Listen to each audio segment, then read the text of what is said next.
Okay, let's try this. I forgot what I was saying. Anyway, get up and go to the bathroom if you need to, I guess is the bottom line. I am not that concerned with,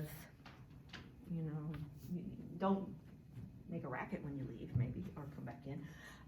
The thing that would bother me more than that is, don't be on your cell phone. I mean, I know that that's a thing, and I'm sure that professors say that up front all the time. Being on your computer is one thing, because you're taking notes, you're doing whatever, but when you're on your cell phone, it's disruptive, unless it's obvious that you're doing something class related, which I don't really know what that would mean. If you have something, everybody has responsibilities. I take care of my 85-year-old dad, and so when the phone rings and it's my dad, I generally answer it, because that's so if you've got kids, if you've got something like that, and you're like, hey, I answer my phone when my kids call, that's fine. Keep your phone on silent. And if you need to do that, take your phone call and step out.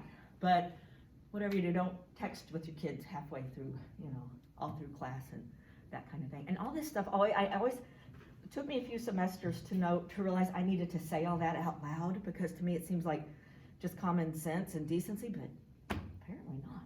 So, just common courtesy. We don't want to hear your conversation. If you got to have a conversation, go outside and do it.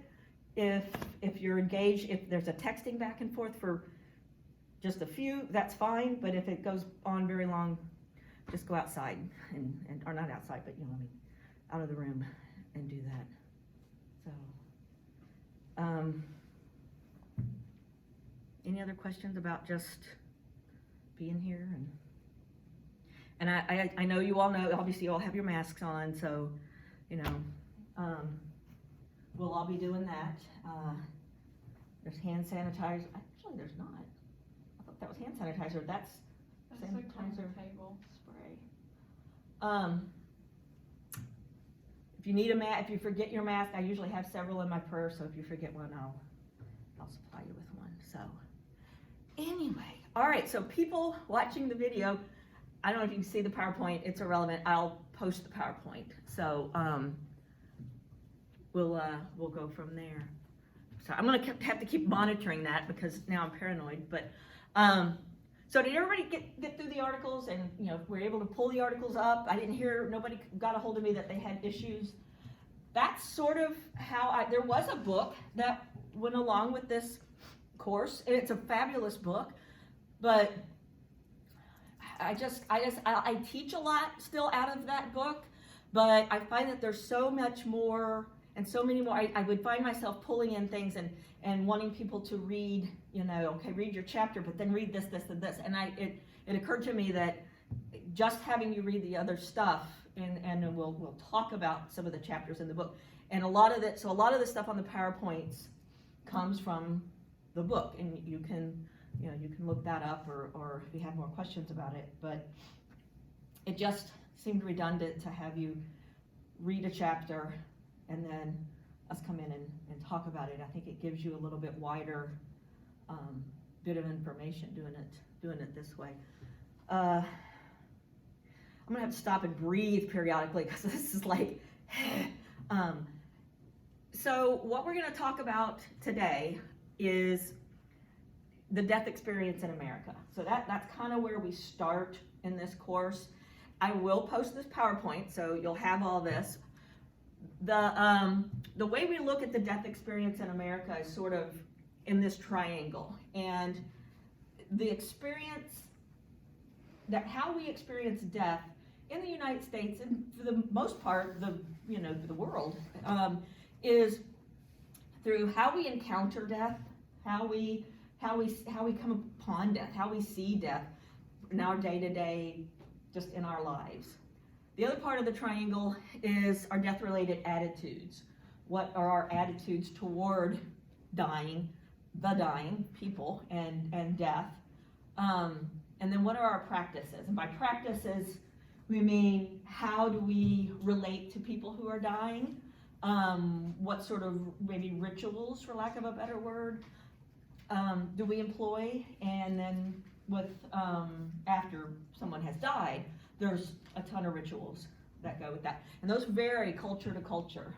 So depending on where you're living, even in what part of this country, what part of the state you live in, things can be really, really different in terms of how we relate to, and the practices around someone dying or the death of a loved one. So we're going to talk. Oh hell, you all.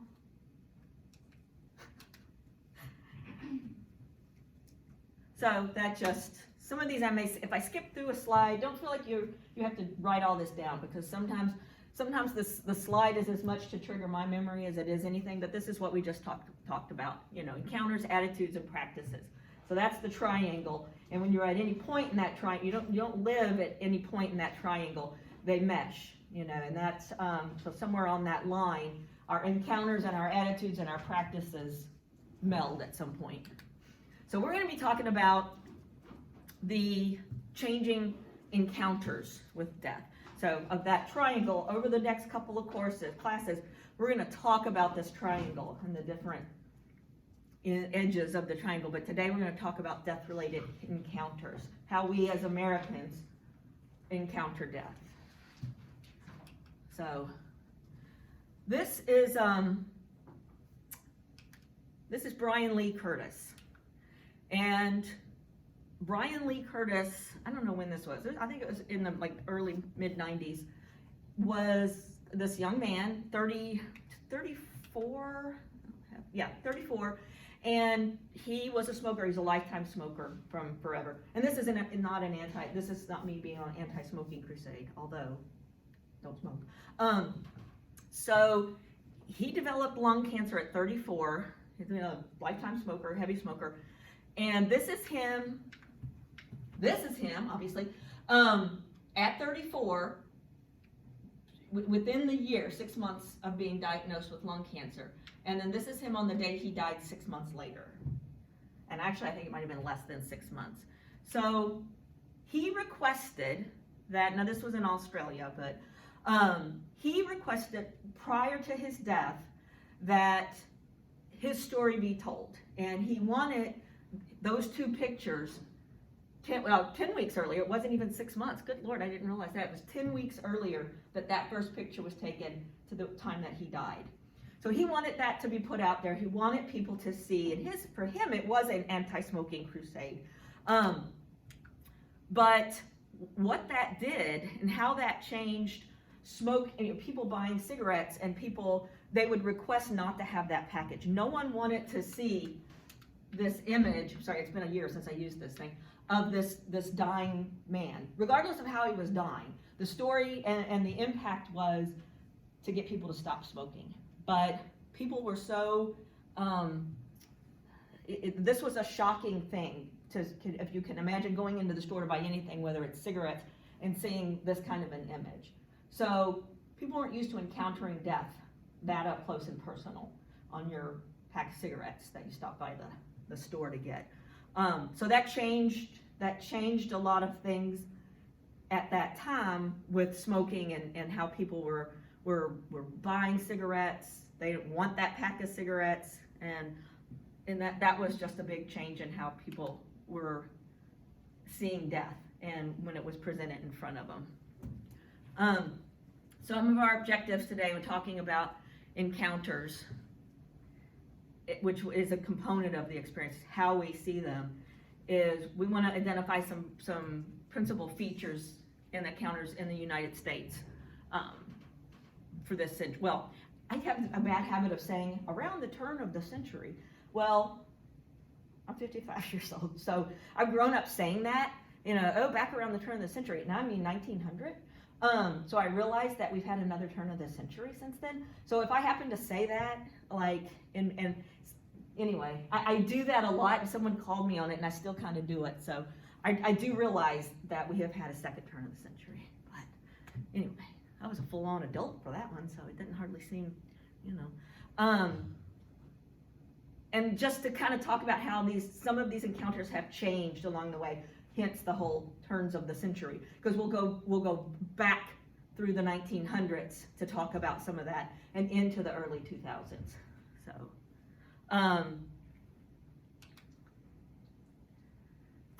five principal features that define our encounters with death. So we're going to hit all these. Death rates is the first one. So if I go really fast, just tell me to stop, tell me to slow down, because I tend to get on a roll. Death rates are the number of people who die. So it's generally within a specific time period. So if you want to look at the census and say, I need to know the death rate in a certain 10-year period, or a certain day, or a certain month, you do it during a period of time, and over a certain percentage of people, number of people who died. Generally, it's per 1,000 people or per 100,000 people is how you'll see this look. A lot of times they'll do it within a specific group. It'll be broken down age, race, gender, and social class. So that's what we mean when we talk about death rates. And this might, well, good thing you've got close screen, so it's probably not going to be that hard to see.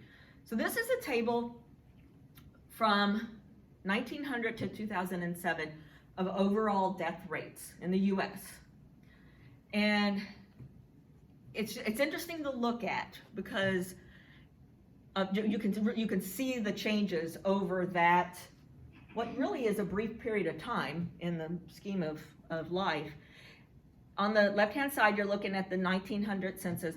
Generally, anytime you're seeing numbers like this, it's derived from the U.S. Census. You all know that our census that's happening right now, right? Have you all been? And I don't know if that's, depending on your age, if that's something you're doing or a parent is doing, but you want to make sure it gets done, because then people like me have to stand up here and give out numbers that hopefully are accurate, because everybody replied to the census. But at any rate, this is broken down by gender and age. It's not broken down by race or socioeconomic condition, and it's per 1,000. So if you look here, under age 1, in 1900, for boys or girls, either one, the death rate per 1,000 babies born under a year, 162 died. So then you fast forward, well, maybe not fast forward, but now you're in 2007, that same age group for both sexes, in 1,000 babies born in their first year, 6.8 died. So that's when you start looking and comparing things like death rates. You start asking questions. That's why this stuff comes up and is important. We may refer back to this slide because it's got some interesting information on it. So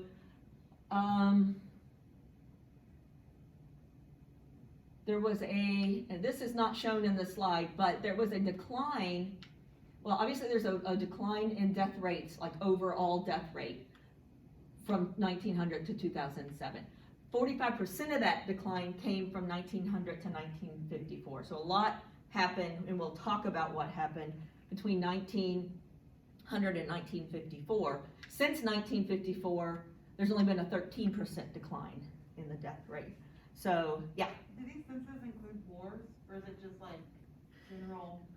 It's death on our soil. Oh, okay. So yeah, it would be death rates in the U.S. that would not include, wouldn't include that those kind of numbers. That's a really good question. For the video, she asked, does that include wars? And it does not. It would be just what's on U.S. soil. So at any rate, you have access to this now. This may figure into other things later, and we may pull that back up. So some significant implications. If you look back, again, we'll go back now. If you were born in 1902, and you're born into a family, having your mother and your father, and it would not have been unusual for you to have been one of 6, 8, 10 babies born to your parents.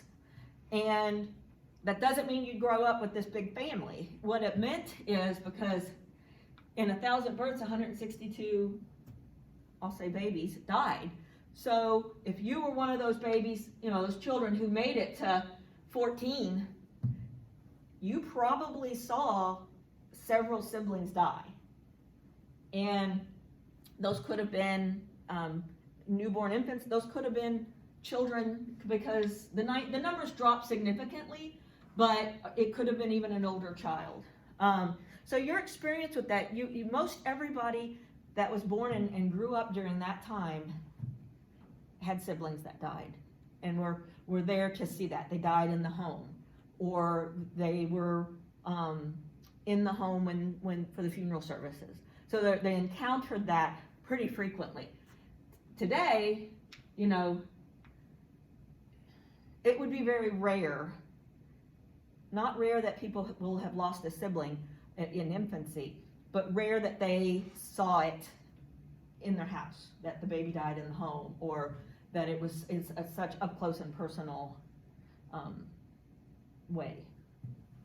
So we personally encounter death much less frequently than we did. So even as growing up, death was one of those things that just didn't seem as strange. Now death seems like something that is strange and alien and doesn't happen.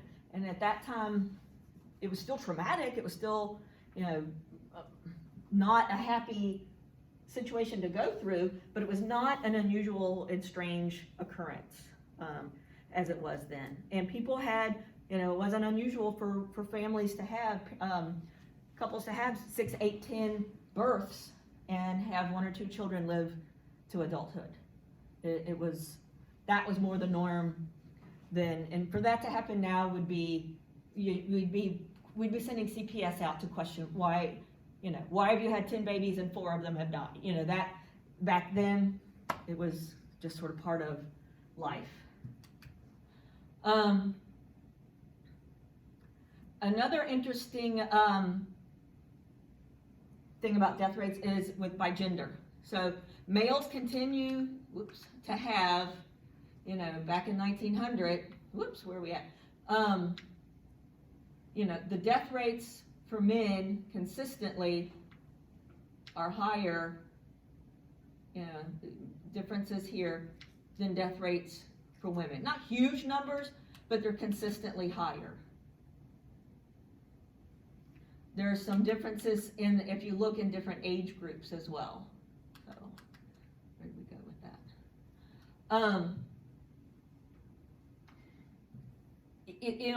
And it's different when you look at different age groups and when those numbers really start to open up.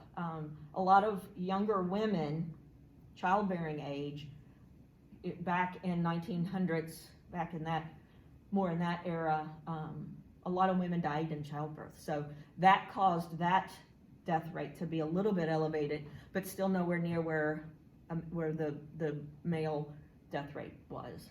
We have a lot less maternal, a little bit lower maternal death rate now than we did then, but that still accounts for some of that. And then of course, as that population aged and women were not bearing children every 10 months, that number come down, but the men's remain the same in terms of their death rates. A social class gap still remains. That is something that, members of the upper and middle class have always tend to have lower death rates than those in the lower social class. And I'm sure you can come up with many different reasons why that would be. Access to medical care, access to good, healthy food. The same things that are true now were true in the 1900s as to why the differences in the upper and middle social classes were. When we talk about infant death rates, and we saw that was 24 times higher in 1900 than it is in 2007. So drastic reduction in infant mortality rates. So the US, and there are a lot of reasons why that is. Obviously, more people now have children in a hospital. More people now have what we would consider really good prenatal care. More people have, they're not having babies. Women are not getting pregnant one right after another. So all of those things are going to lead to better outcomes for baby. The U.S., however, is still lags way behind on infant death rates, and I think it is 6.7. Our death rate for infants is 6.7 right now. France is 3.6, Germany, Italy, Spain 3.8, Australia 4.7, and the UK 5.1. So those numbers, when you say it like that, don't seem, but that's per thousand. So when you add that up, that's quite a different, it's quite a difference in terms of the death rate for infants. And in terms of why that is, it's hard to say. I would think one possibility is while pregnant women know and are told, and we preach prenatal care, our society in the United States, of these other societies, what is one thing that we don't have that they do?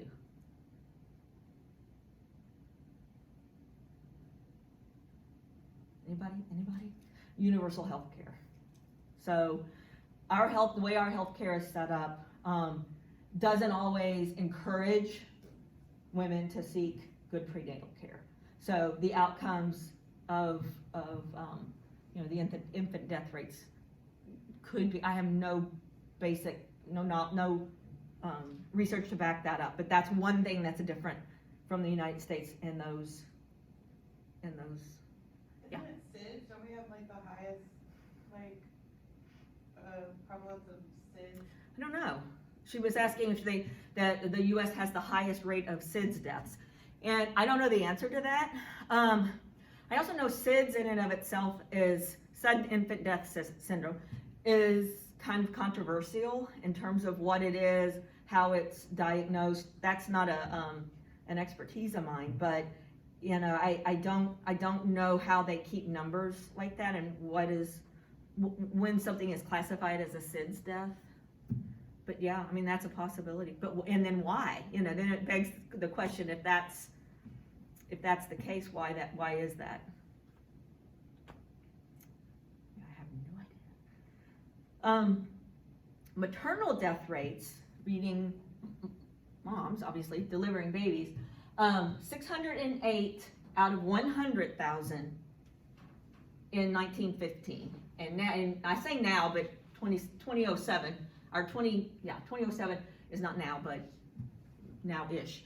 So there were 12.7. So obviously a decrease in maternal. And the question mark here, half of maternal deaths in 2007 were preventable. And I think the question mark at the end of that is, could they have been prevented? What is the main cause of maternal deaths? And when we say could they have been prevented, could better prenatal care, could better, again, back to lack of health care, lack of resources, could that have been something that would have encouraged better maternal death rates? So, these are the kind of things, when you're talking about these percentages and these death rates, that people look at, and when decisions are being made, when policy is being made. If you work in social work in the macro level, say you work with pregnant women, and that's something that you start your career in, and you start to see sort of some of the plight of some mothers who don't have the support in their pregnancies as some others. So you may start asking yourself these questions. Then when you're able to dig into some of these statistics, that's what helps you change policy. That's where policy change comes from, is someone on that level, that grassroots level, starts asking those questions. And in asking those questions, you dig for information. Why is the infant mortality rate in the United States still so much higher than in some of these other countries? Why? We have the numbers that tells us it is, and that's interesting, but it doesn't tell us why. So you start sort of putting things like that together. If you're working with pregnant women and you want to figure out, is some of that preventable? Are these pregnant women that I'm working with, how can we prevent that? So what programs can we put in place? That's how programs get started on the local level. That's how they get funded, is that you have this information, you have the statistics, and you can say, we know these numbers, this is what the numbers are saying. We don't know why. We've done some research into what we think is the why. And so we're asking for funding to try to offset some of that. Access, if in rural areas, it could be lack of access to health care because of transportation. So maybe you work on a grant in rural Pike County, I don't know, to help pregnant women have transportation to health care. It drills down to that specific. And then that's when you see, hopefully, in 2025, or 2030 at the next census, maybe those numbers change. And so you've asked the question, why, and you've made some direct impact and hopefully seen a change. If you do all that and you don't see a change, then that wasn't the why. And so you still have these numbers. That's why some of this information is so, statistics, I always find very dry. I'm not a statistics person. But if someone else can do this and put it in front of me, I find that very interesting. And it's not the statistics so much as the why part of it that I find very interesting. So I appreciate the people who do that work, so that then other people could step in and answer the why and put some programs in place. There are so many places to look for this screen. So average life expectancy, that's another reason that those numbers look the way they do. The estimated average number of years a group of people will live. That's what when we say life expectancy.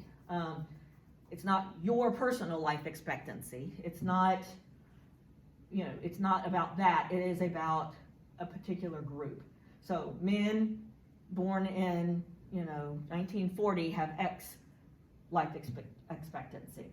So you can see over the 20th century, life expectancies in the US have gone up from 50 years to 76, basically 77 years. So that's a big difference.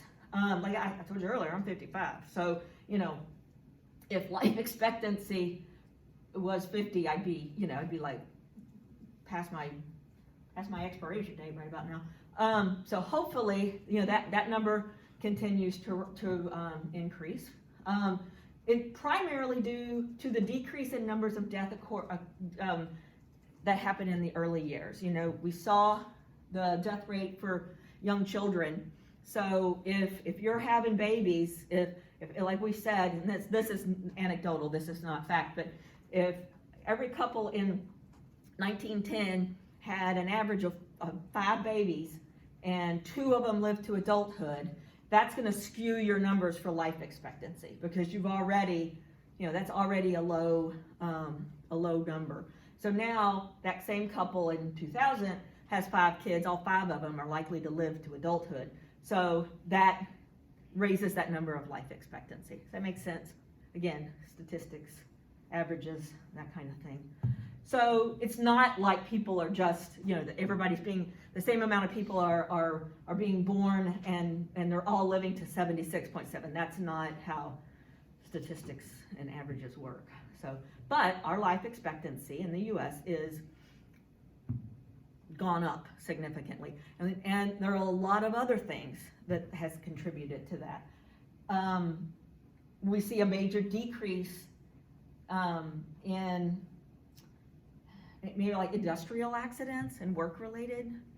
You know, if you think about in the early part of the 1900s, you know, the biggest employer was factories, farms, you know, just things like that were manual, menial labor, that were hard work. And there were a lot of farming accidents and industrial accidents. There were things that now we take for granted. You know, there was no inspector that would come out and make sure your workplace was safe. You know, I work in a hospital. I work at the Brown Cancer Center, and you know, we get constantly, you know, the government, the state comes out and they have regulations, and they'll come and make sure that we're doing what we're supposed to be doing. You know, that God forbid I'm not wearing open-toed shoes in my office because, you know, I don't know why, but I can't wear open-toed shoes. So there are people who tell me, who say these things, and it's a safety issue. So that just didn't exist. You know, there back in the 1900s, there was, have you ever heard of the Triangle Shirt Factory fire? Probably not. Have you heard of it? Yeah. It was, shirtwaist was what was called. It was very popular. It's what women and men wore. It was just it was a style of shirt, blouse, whatever you want to call it. So this was a huge garment factory. It was a shirtwaist factory, and it was the Triangle Shirtwaist Factory. And so at that point in time, it was primarily young women who worked there.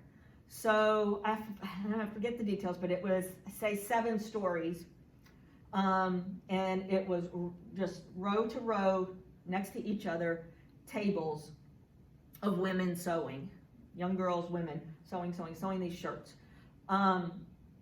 It was stifling. It was obviously before air conditioning or anything like that.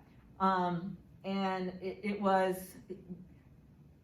you know, you worked, you took quick breaks, and then you worked. And you were paid by the piece, meaning if your role was to sew on the sleeve of this shirtwaist, you got a penny for every sleeve you sewed on. So, you know, you worked and you pumped out shirts. You know, there was the cutting room floor. So, you know, as scrap fell on the floor, as women sewed and cut and it fell on the floor, they wanted to keep women from leaving. So, you know, from sneaking out, sneaking a break. So there was one way in and one way out. And staircases were clogged with boxes. Staircases were, you know, it was things that we know, you know, you seem so obvious to us now, but it wasn't, it was how many shirts can we get out of this factory in a day? And that was the only important thing. So at one point, and you see this coming, something happened, some kind of combustible, and started a fire in the shirtwaist company. And I want to say it was like one of the middle range floors, and very quickly started to spread, and very quickly spread up the stairwells and up the vents and all just everywhere. So the people who could make it to a door, to a stairwell or to a door, some got out. Very few got out because they would hit those doors and they were closed. They would hit those doors, hit the stairwell, and they were clogged, and they couldn't get out. So the majority of the women and the few men ran to the roof because that's where they could get to. And if you read the book, it's a really good book about the Triangle Shirt Factory. I think there's a documentary. You know, it talks about, you know, the women jumping off the roof and if you think of it in that time, and I know you all probably weren't where you were watching that day, 9/11 and watching the towers, it would be a similar feeling for how we felt that day watching that. You're there, you're watching this, there's nothing you can do. You see it happening, because once that factory caught fire and those flames went up and those women and men on the roof, you knew there was nowhere for them to go. So I don't remember the numbers off the top of my head, but many, many women died, hundreds, that were working in the shirt factory that day. So what came of that was someone said, this was wrong, and these women really didn't need to die. If we had had some regulations, lots of politicians, lots of legislatures, and it changed the way shirt factories and factories operated and were allowed to operate. And that's the first, and it took that kind of a catastrophe to do it, but those things, that wasn't a first. That was the most visual and the worst. But Shirtwaist Factory and other factories were having issues like that for years before that one, that really got the public's attention, and people demanded something be done. So that was one of the starting factors of reform that has led now, piecemeal, where we've gotten now, where we have, if you were to go into a factory today, I don't know if anybody's ever toured Ford, but you are never gonna, or even like your own classroom buildings, you're gonna have a couple of exits, you're gonna have good exits out of everything. You should. Doesn't mean somebody's not gonna prop them or block them of things, but for the most part, when you go into a public building now, you feel pretty confident, hey, if a fire happens, I can look, I can see, I can know where to go. That did not used to be the case. If you went into a public building at that point, you're on your own if something were to happen. And we see ourselves struggling with that now, currently, when we look at active shooter drills. That's sort of our issue of the day, is in high schools and in public situations, people have to be mindful of that. And so there's changes in the way buildings are constructed and follow through with that. So the Triangle Shirt Factory. So that's one of those things that if you have incidences like that happening on a regular basis, and even on a smaller scale where an industrial accident or something similar to that kills 5-10 people, and they're happening weekly, in some cases daily, those are the sort of things that cause life expectancy to be lower. It's not that people got sicker and died earlier. It was that kind of thing, for the most part.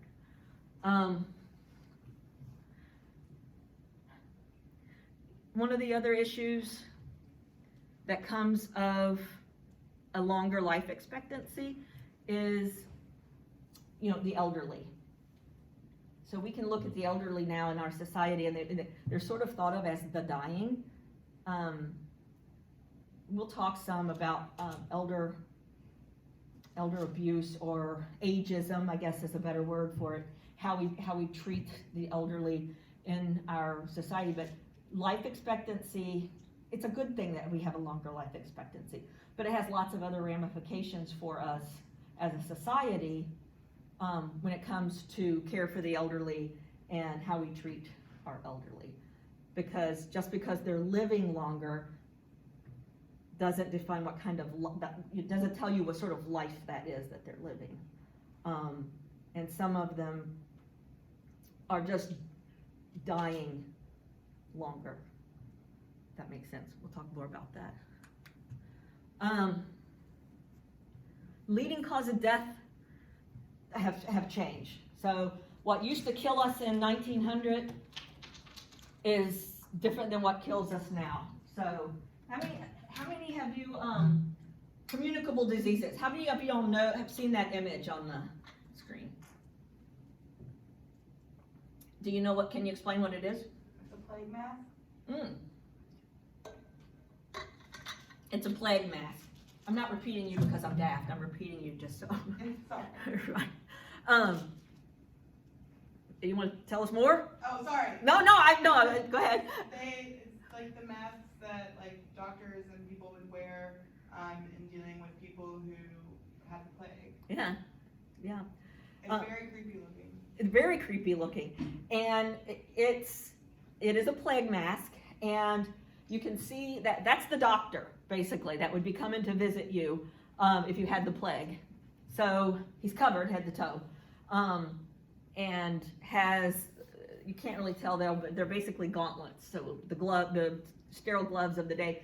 The mask, is where the eyes look buggy. It's just a screen. So to keep you can see, but that's why that looks that way. With what looks like a beak, that kind of served a couple purposes. It gave distance. So we're all wearing masks right now, and we're all being told to stay 6 feet apart. So we kind of relate a little. We have our mask. The plague was horrid, and I'm sure that you've studied somewhere about what the plague was, what caused it, the conditions around the time of the plague. It was caused by rats. They didn't know that. It took them a long time to figure that out, but it was just squalid conditions, and the people literally just died rotting to death, and the stench, and they had no idea what caused it, so they didn't know how you would get it. But the big mask kept you at a distance.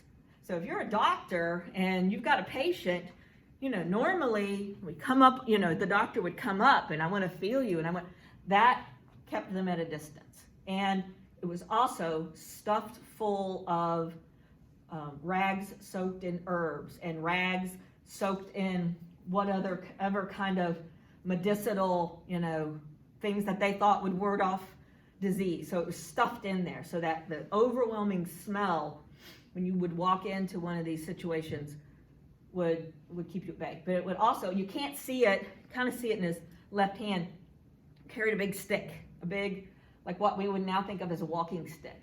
And it served the purpose of keeping his distance. He could reach out and touch you with the stick, but didn't have to actually get near you and touch you. So that's how the doctor would come at you in the 1900s if you had the plague. So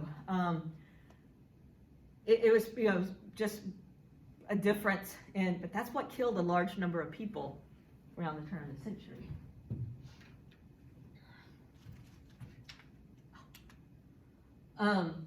Now what kills us, now being 2007 apparently, is degenerative, there's certain words I can't say, degenerative diseases. So, now we live to get old, and which is a very good thing, but our bodies start to wear out after a certain point. So we can live to be 102, but things that doesn't mean that all of your body is going to live to be 100 or wants to live to be 102. So we get more chronic conditions. It's just literally the long-term wearing out of our body. Deterioration, some things again have to do with aging. Your heart has been pumping low these 80 years. It wears out. Now we have the technology, and again, it wore out in the 1900s, but they didn't have the technology to go in and say, oh, we're going to put a stent in your heart, and we've got this medicine that we can give you to prolong that. Now we do. And so when the heart starts to wear out, or whatever organ, but let's just say the heart, there are things that we can do. We can go in and fix that, tweak that. We can give you a new one. I mean, think about that 1920, if Grandpa, had a heart attack, and okay, yeah, that's there was no let's discuss, or if he had some sort of an illness that was making his heart deteriorate, that there wasn't much to be done. Lifestyle is something that is a cause of death today. We have a lot of drug and alcohol related deaths, tobacco related deaths. That would be considered a lifestyle, life shortening things. We'll talk about it later, but suicide. Suicide is one of the biggest killers, and I don't know whether you would consider that a lifestyle change or a lifestyle issue, but that wasn't so much that we know of in the 1900s. Suicide wasn't as prevalent a killer, and I say that we know of because maybe it was, and there was not that attention paid to it. It was hidden. Families were much better able to say, no, let's just hide all that. We'll just tell him he fell off the roof, and nobody questioned that. So, and environment. So, here we all are in our masks, but environment plays a role. And if you live in Flint, Michigan, or paid any attention a couple years ago, we don't know what that's gonna in a few years when those kids grow up that had lived in that water in that town with those water issues, what sort of havoc that's going to wreak. So we have a lot more environmental issues and concerns than we did around the turn of the century. All right, so any questions about that kind of stuff? Death rates, mortality rates, some of those statistics. Any from the group here? Any questions? All right. So the other thing we're going to talk about are dying trajectories. So that was in some of the reading I think that you had, right? So this is not an unfamiliar term from the last week.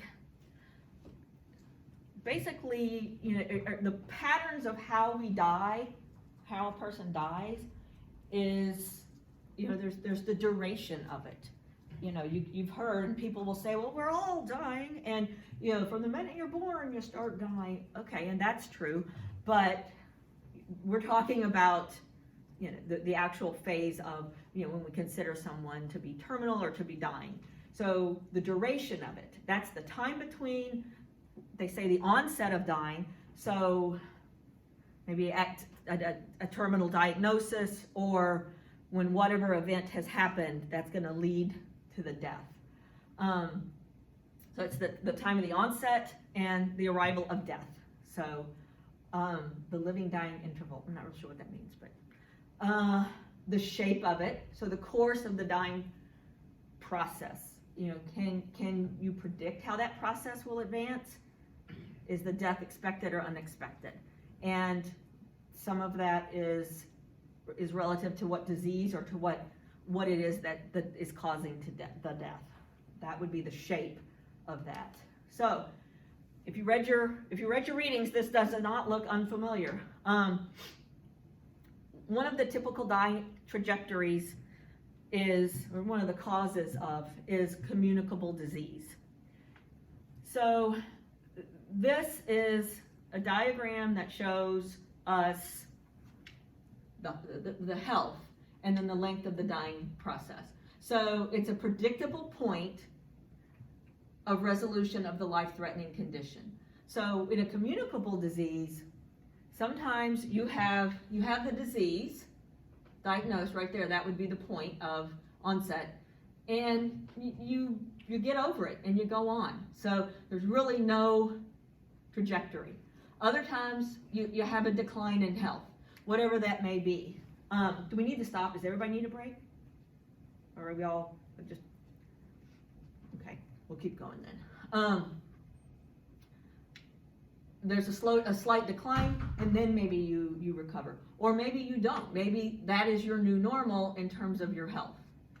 Then this trajectory shows a steeper decline in health and death. The issue with communicable diseases is it could be any three of those. It's not a specific trajectory that you can pinpoint every time.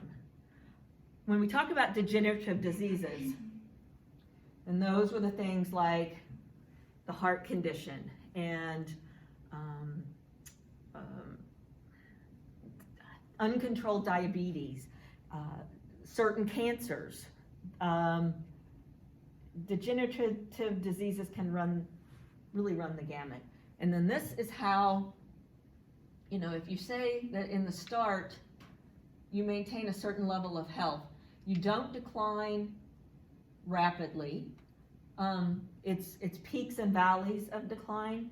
So there can be a slow decline with an uptick right here, and then a plateau, and then a steep decline, and the same thing. So the decline is there, but it's slow over time, and it's in peaks and valleys. So a lot of our degenerative diseases happen that way. Does this represent a month? It could represent a year. This could represent 10 years, but that's still the dying process, or the dying trajectory. Of course, sudden death, you're in good health, and then bam. And that's a lot of things. That's a traffic accident. That's suicide. That's being murdered. There are sudden deaths happen all the time in different ways. So, one of the other changes in how we encounter death is the location of death. So where is that death happening? If you look at this picture, this is really wretched, but where death happens. In 1900, it was as likely, if not more likely, that a person was going to die at home. They were going to die at home. They were going to stay at home. The body was going to stay in the home and be tended to, be visited. If you see right here, and then the whole family gathers for a picture with the dead person. So that was a very common occurrence, that you had photographs. That was the least weird one I could find. If that's a child, obviously, with her doll and her stuffed toy. But a lot of times, this picture, if grandma, I don't know if that's grandma, but whatever, had been the one to die, she would be sitting there just like that. They would dress them and set them up and pose for a portrait. And you think about in that time, it wasn't like now where, God forbid, we could take, you take pictures of everything. Getting your photo taken was a rarity, and that was an occasion. It was an occasion to have a photo taken. And, this lady seems happy about the whole situation. Nobody seems very abashed at the fact that they're posing for a picture with the body of this child. But that speaks to not that they're not devastated by a loss, it's not that, but just the differences in how the death itself is perceived. The same thing with caring for a dying person. This little girl, I don't know, I'm going to invent a complete story. Who knows how this little girl died? It could have been that sudden trajectory. It could have been that she has been sick with whatever kind of fever for 6 months, and they've taken care of her in the home. So, as opposed to now where a sick child or a sick adult would be in a hospital somewhere, and that death would have occurred in a hospital.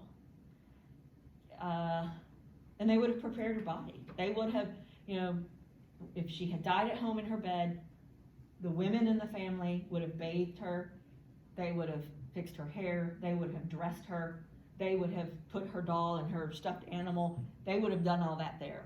And when people came to visit, and you see, just like now, they have a table set up probably for visitors to bring food and refreshments, all like what we would have done in a funeral home, or the church or wherever. It's all done at home. So this little guy, probably sibling, this little guy, that may be the first of a few siblings that they are going to go through this process with. And so their encounters with and how they see it, where they see it, is going to be a whole lot more frequently than a child would today. Now, this is what we see generally are what we think of when we think of dying. I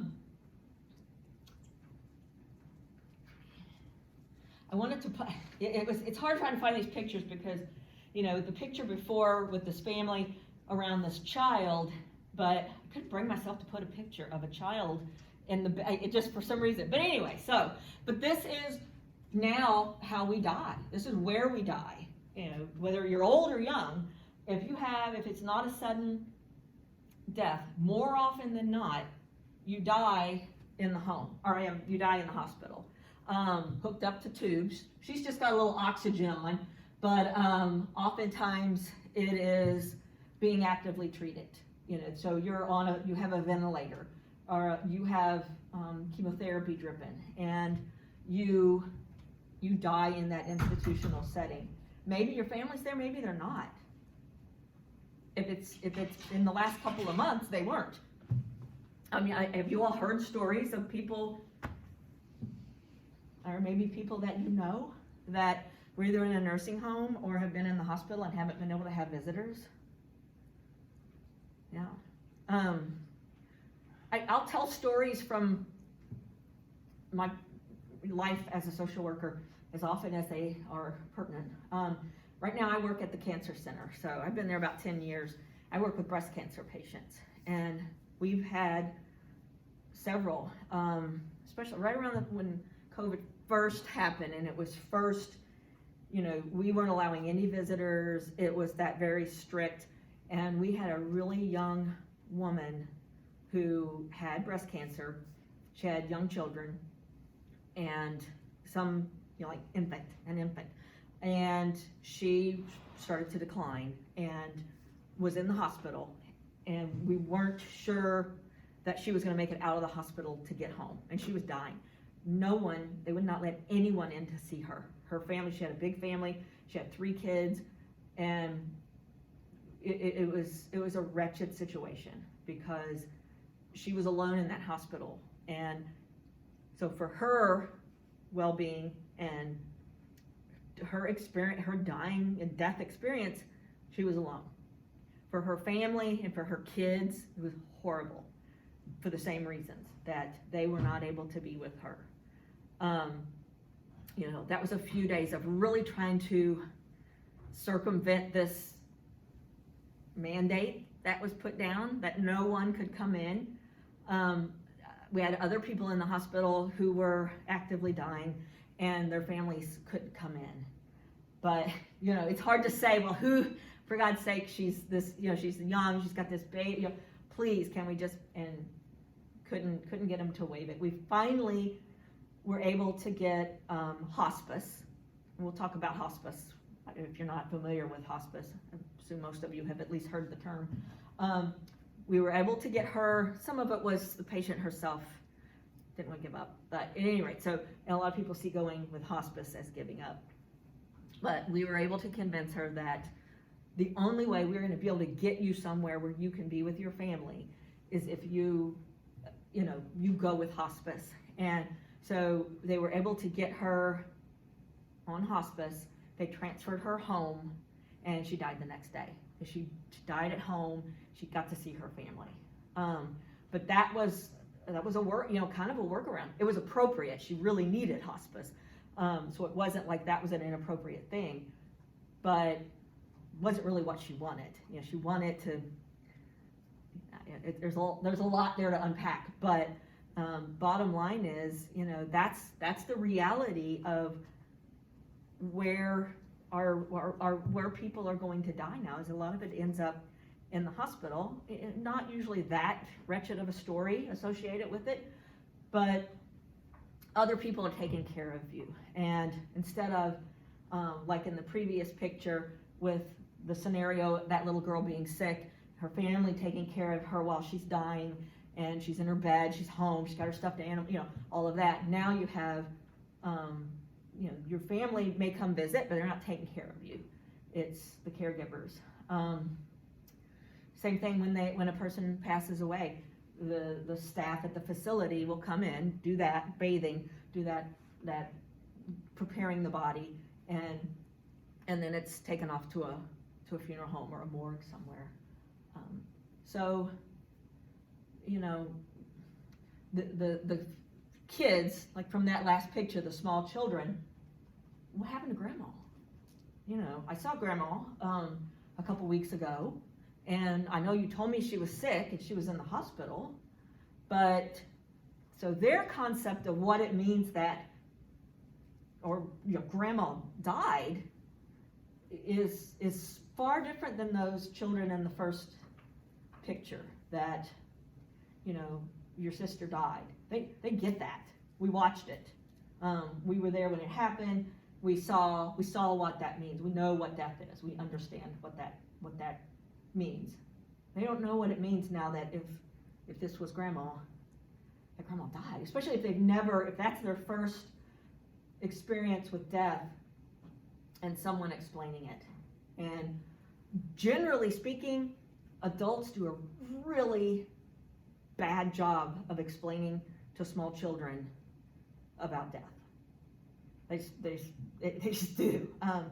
You know, everybody, one of the things that we'll talk about is our own experiences with, you know, that first memory of death, of when we first encountered a death on our own. And you know, sometimes it's a really good experience. You know, you knew this person, maybe you did get to have that experience of seeing it in the family and being a part of it. But generally speaking, that's not the case. So we have the way this class is designed, we'll have whole class discussions and lecture on children and dealing with children around the issues of death and their own death. But the things that people say to kids, you know, the most obvious one that people will say is, "Oh, it's okay, grandma's sleeping." Or with that little sister, "Oh, she's just asleep." You know, it makes that easier. It makes it nicer for the parent to be able to go, "Oh," but try to get that kid to sleep for the next 6 months. You know, we underestimate our kids and what they can understand, and we sell them short and don't give them good information.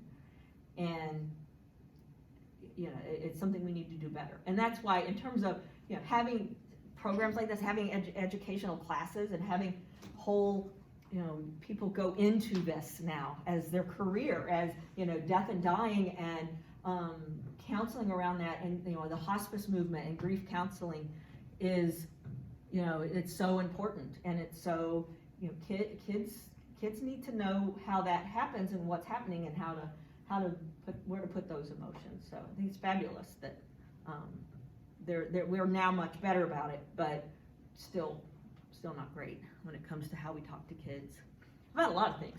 Death and sex, we don't do a good job of, you know, being straight with our kids. So stay tuned for my next class next semester, which will be sex and social work. So those are my two love, not my, that's how good, but my two passions in social work. I love working with hospice. I love death education, and I will talk to you all day about this. I also have a certification from the University of Michigan as a sex therapist, and in my breast cancer work, we have a lot of women with issues around sexuality and their sexual health. So sex and death are kind of my jam. So I'm going to teach a class next semester on sexuality and social work. So anyway, that was a little plug for that, because it'll be a first for me, first for everybody, I think.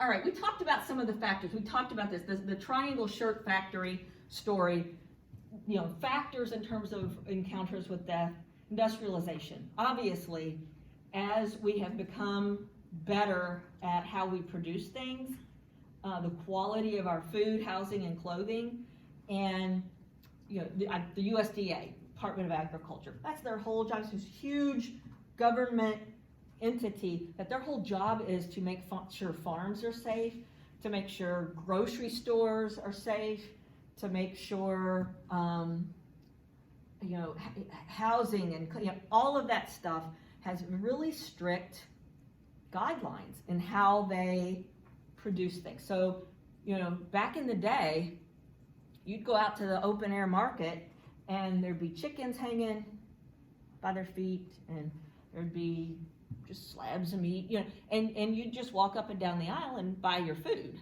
because this farmer killed some chickens, brought some eggs, slaughtered a cow or whatever, and here's my ware. So you pick up a few things from the market, and you go home and cook it and fix it and feed your family. Well, we probably really wouldn't dream of doing that now. You may have also picked up some milk while you were there, which was of course unpasteurized, because we didn't pasteurize milk back in 1900. So all of those things led to disease and illness and just poorer quality of life. And now, you see this sticker, USDA seal of approval, on your cellophane wrap pack of pork chops, and you go, oh, okay, I understand now that this is past inspection and it's safe for me to feed my family. Now, and the other thing is, if one person gets that pack of pork chops, and they eat it and they get sick, and maybe they die, then suddenly we get the alert. There's a recall on pork chops that were from this place, bought at Walgreens, blah, blah, or not Walgreens, but whatever grocery store. So we all know, oh, don't eat that. That's all stuff that, 1920, 1930, you ate pork chops and you die. It's not like anybody else is gonna heed that warning. So things are a lot different in that regard. Another factor of public health measures, who knows what that is? What are we looking at there? That is it's a bathroom in ancient Roman times. So it was a public bathroom. So you all just, everybody just kind of come in, sit down, and do your thing, because that's the toilets. And, that's sort of, let your imagination go. That's what you did. You sat there. That was your toilet. That was their sanitation system.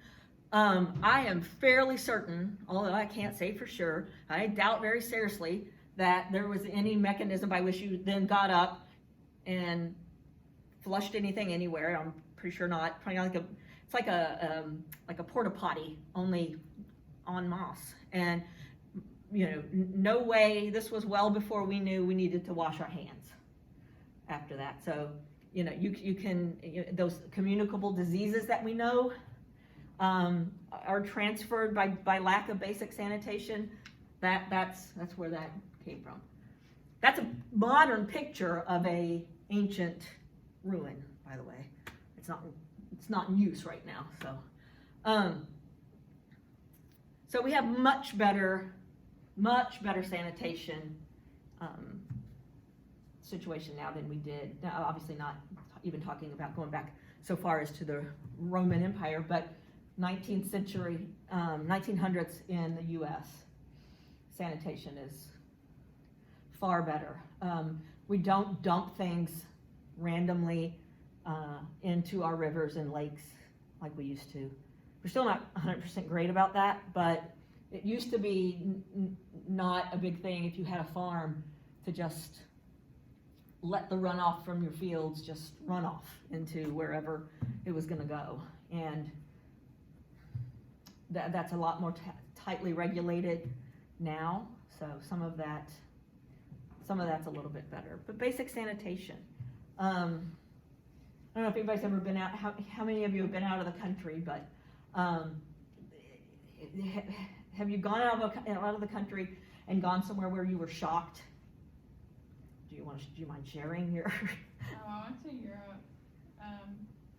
Like the bathroom, like what shocked us was like public restrooms you have to pay to get into, and there's not a lot of them, and so there's usually like a line you have to wait to even go to the bathroom, and there's always people in there. There is always people in there like cleaning usually, but it's like just so different, and they don't have water. Like their water they don't give you ice with water even when you're drinking, and the like limited water supply. Yeah, things are different, and you know, and I've been to places where, I went with my sister to Cuba last year, which was fantastic, but quite a culture shock. And you learn to carry toilet paper with you because that's just not something. It was unusual to go into a restroom and there be toilet paper. So you learn to, you know, that's something now. Good God, we have toilet paper rolls this big in our public bathrooms, so we never run out. And you come out of there's not like sinks with soap and towels, and you know, it's just a different way of doing things. And you know, other countries and other places, and it's not that's just the norm there. That's just what you get used to. You get used to carrying toilet paper, you get used to carrying hand sanitizer, and you know, and you go on with life. One of the other things that has impacted our encounters with death is preventative health care. So we talked a little bit about that, and we now know about vaccinations. It's still, you know, there's still debate in some parts of the country about vaccinations, but what we know is that they work and that they prevent disease and they save lives. So prior to things like penicillin and smallpox vaccination, polio vaccinations, you know, those were all things that were prevalent.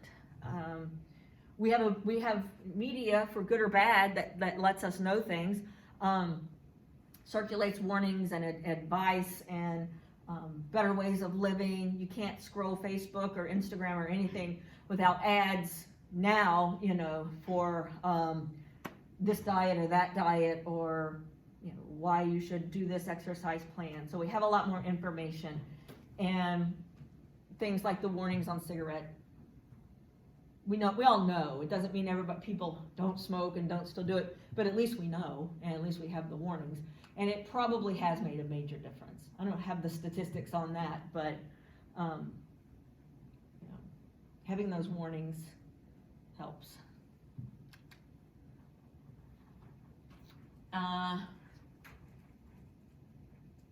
We're more cure-oriented. We don't, you know, hospitals, we focus on a cure.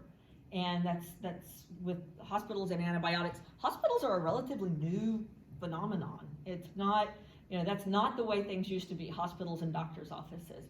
You see here, you know, in first part of the 19th century, 1920s, up into the 50s, that doctors did home visits. This was not an unusual thing. This wasn't a wealthy person, so they had a doctor get to come to their home. That's what doctors did, is they had an office, but they were the doctor in their town, and if somebody was sick, they called the doctor, and the doctor came over and looked at them and did whatever they were gonna do, and prescribed what limited things they could prescribe, and went on. And then today, of course, it would be very rare for us to say, you know, so-and-so, I think so-and-so's got a cold, or I don't know, she's got a fever, and the doctor come to your house. I mean, it still happens, but it's very rare. Generally speaking, you're going to the clinic or going to a doctor's office.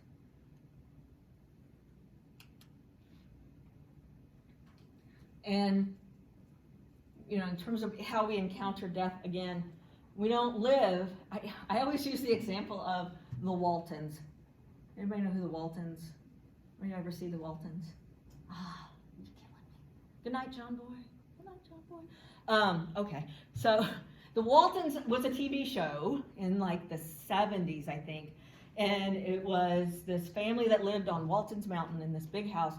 And it was mom and pa, and I think like 6 kids, and the grandparents lived there. And it was just this multi-generational, they lived there. When they got married, they brought their spouses, and they all lived on Walton's Mountain, and they had babies on Walton's Mountain. They died, blah, blah, blah. So it fits this, you know, this whole multi-generational family of births and deaths and everything happening in the home.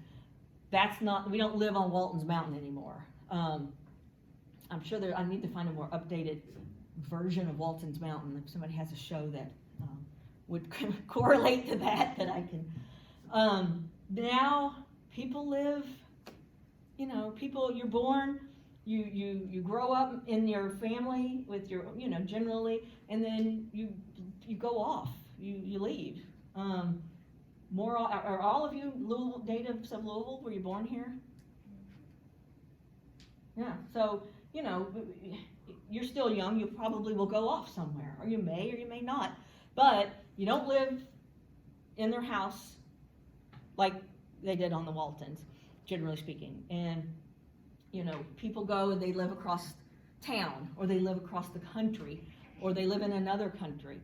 So that's how families, so back to this where the little boys were part of their sister's illness and death, so they know, because they're all right there, to the same little boys wondering where grandma went, and that grandma died, or, what happened to her, we haven't seen her, and having to explain it.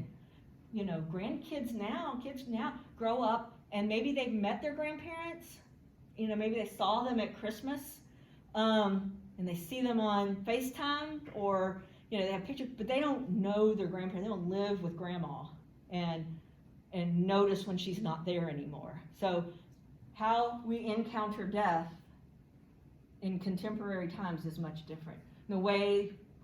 This is how we receive the news a lot of times that something has happened, that someone has died. It's not because you watched it and expected it, or that you were there when it happened, or you walked into the room and discovered it. It's you got this phone call, and that's how you find out about the death of a loved one. Another big change, lifestyle. Seatbelts were a huge lifesaver and changed the death rate for certain age groups pretty drastically when they came into. Now, most of you all probably, it's habit. You get in the car and you put your seatbelt on. I mean, you don't even think about it. But that did not used to be the case. Cars didn't have seatbelts. I mean, it wasn't even, you just did not think about that. So, the advent of seatbelts and just better safety in cars in general. I mean, my dad has a thing for old cars, and we always had old cars, but, he 57 Chevy, he loved these old, well, my God, you talk about, you're sitting in just a big tin can, basically. Not only is there no seat belts, but those things are tanks. So they're not, cars now are made to give. So if you crashed your, I don't know, Honda Civic, whatever, it's going to crumple, and airbags are going to go off, and you're going to be in this little marshmallow, and you're going to be perfectly fine. But you have the same accident in a car from whatever, 1950, that it's solid steel, it's going to hit, and it's not going to give any, and so you're going to slam up, slam down, slam up, you're dead before the thing even stops moving, and there's no seatbelt to hold you still, and there's no cushion to cut. So, just seatbelts were the first, but then all of the other advances in terms of airbags and side airbags and the way cars are built that's pretty miraculous when you think of it. Smoking cessation, getting people to stop smoking is pretty massive. Again, human will, and people are going to do what they're going to do, and so even with the knowledge that we have and some of the tools that we have now to help people quit smoking, some people don't want to quit smoking, and that's right to decide. So, but more often than not, people don't start smoking, and it's not seen as acceptable as it was. Obviously, nobody's lighting up in here, and that wasn't the case. Gosh, even 30, 40 years ago, when I started working in a hospital in Chicago, let me think, that would have been in like 95, and they talked about how just the hospital had gone smoke-free just like 5 or 6 years before. Before that, you could sit in your office and smoke. which, just was like, oh my God. So they, some of the women that, they were talking about, oh yeah, I still crack my window and smoke, and, because they were all used to just being able to sit in their office and smoke. And so then we got to talking about how one of them talked about they found a, in that time frame, just like a few years before, they were renovating some of the rooms, and they had this old bedside table thing, and they pulled it out, and there was this brochure. I worked on Mother Baby at the time, so there was this brochure that they used to give to new moms, and it was like, oh, look at that, look at her hair, the old hairstyles, and because the brochure was however old, and one of the things, it had all these tips about how to bathe your new baby and how to take care of your new baby. And one of the pages was, we don't recommend that you smoke while you're breastfeeding, because, if the hot ash falls off and it can land on the baby's head. So the thought that you would have to tell somebody that, and that, you want to be careful if you're smoking while you're breastfeeding your baby because you don't want to burn your baby. I mean, that just, but they talked about how, again, it wasn't that far from that time that the doctors would come up to the nurses' station with their cigarettes. And, sometimes they would lay them down, put them on, they had ashtrays, and they put their cigarette in the ashtray before they walked in to talk and meet with the patient, but not always. Some of them would carry them. And it just, that's unfathomable to me, and I'm sure that it is to you, to think that you're in the hospital for whatever reason, and your doctor's gonna walk in smoking a cigarette? It's just, it's bizarre. But that's not that, I know it's before your lifetimes, but it's not that long ago that was sort of, and it took a lot of aggressive education and legislation. And I mean, because I can remember when Louisville went smoke-free, like bars and restaurants went smoke-free.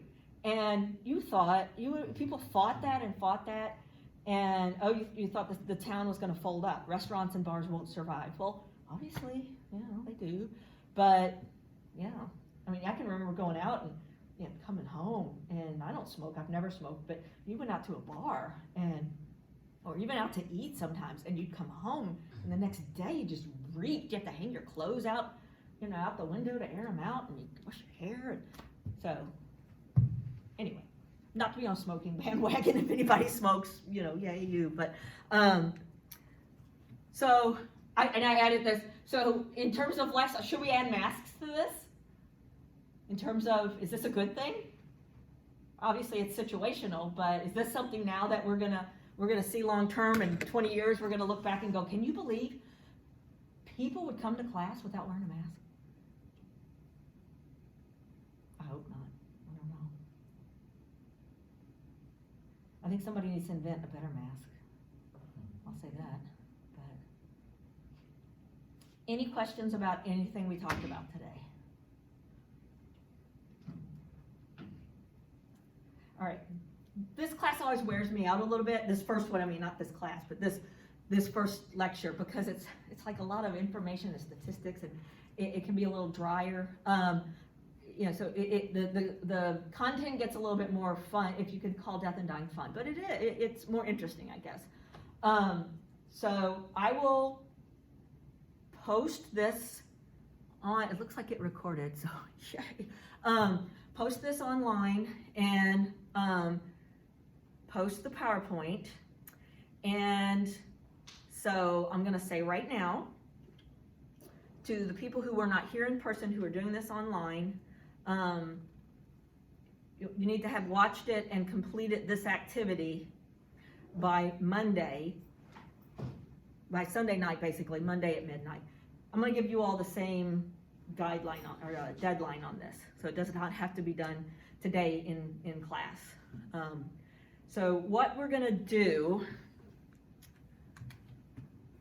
you're dead, you have died, you're gonna write your obituary. So there's not a whole lot of it must have these are not must, but I'm obsessive. I don't know what it is. I've always I think because I've always worked with, like, in hospice, or people who I love to read obituaries. And obituaries can be a truly, learning experience if they're good obituaries. So you're gonna write your own obituary. And these are the basics that make up a good obituary. If you do some looking online, maybe read a few, basically, you know, a basic obituary is going to announce the fact that you died. It's going to give some important life details. So, you know, they graduated with a degree in social work from the University of Louisville. They were able to achieve, you know, they won a gold medal in shot put in the Olympic, whatever life achievements, big or small. They usually list family members. They give the time for, here's how we're going to celebrate. We're going to have a funeral, we're going to have a memorial, here's when we're going to do it, or we're not going to do it. Here's where you can send donations, flowers. Generally, there's a photo. It's not like you have to check those things off. I'm not grading this based on, oh, you didn't have a photo. It's not like that. So spend some time thinking about, if you were to write your own obituary right now, what would you want people to know about you? What would you want if someone's like me, who obsessively reads obituaries but don't know you, to pick up and what's sort of an essence of a person? In a short, obituaries aren't long. You know, if you look at them in the newspaper, they're pretty short. So what do you want known about you? Is this like a Word document that we upload Yeah. or email? Do not worry about APA or anything like that. You pull up a blank sheet of paper and just write your obituary. You don't have to follow any style. Obituaries aren't by APA style. There's no word limit. You know, so don't sweat that kind of stuff. But I want to see that you've put some thought into it about, sometimes in obituaries people say how they died, sometimes they don't. Sometimes they share funny anecdotes, sometimes they don't. Sometimes they're happy, sometimes they're sad. You know, you write. Are you talking about like we are dead right now, or can we like extrapolate to like we died at 80 and we're writing in what that obituary is Yes, like? you can do that. Okay. Yeah. Write your own obituary. So it can be that you died yesterday, or you know, here's the obituary. Some people write their own obituaries when they have a terminal illness. You know, that if they have a cancer diagnosis or a terminal diagnosis, and they know, you know, hospice. That's one thing we help people do sometimes in hospice, is write the obituary that you want people to. So that's a thing. But yeah, if you would imagine that, you know, at 80, you know, here's what happens, and here's my obituary. That's fine. That's fine. Any other questions? I mean, you can be don't be like outlandish, but you can be creative with. You can be as bland and, you know, just the facts, or be a little creative with it. So we're not going to do them today in class, but you take the weekend, and I will look for them Monday morning. So try to have them posted by Sunday night, and I'll add an assignment on Blackboard, and you can put them in Blackboard. Okay, make sense? I'm gonna stop this now. Dear God, don't delete, please.